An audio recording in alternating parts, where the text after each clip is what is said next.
کہ سیدہ خدیجہ رضی اللہ عنہا جیسی جانثار اور غم گسار رفیقہ حیات دنیا سے رخصت ہو گئیں۔ ان کی وفات نبوت کے 10ویں سال ماہ رمضان میں ہوئی۔ اس وقت ان کی عمر 65 برس تھی۔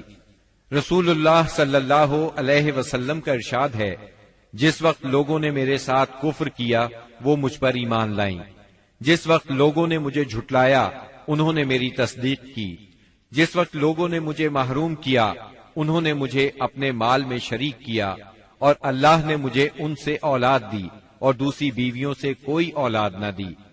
ان کی میت خود آپ نے قبر میں اتاری۔ اس سال کا نام خود آپ نے عام الحزن رکھا۔ یہ نام تاریخ اسلام کا جز بن گیا۔ جناب ابو طالب اور سیدہ خدیجۃ الکبریٰ کی وفات کے بعد کفار مکہ اور بھی زیادہ دلیر ہو گئے، پہلے سے زیادہ آپ کو تنگ کرنے لگے، یہاں تک کہ آپ کا گھر سے نکلنا بھی مشکل ہو گیا۔ ابو طالب کی وفات پر ابو لہب بنو ہاشم کا سردار بنا۔ شروع ہی میں اس نے اعلان کر دیا کہ آپ اپنے اقوال اور اعمال کے ذمہ دار ہیں۔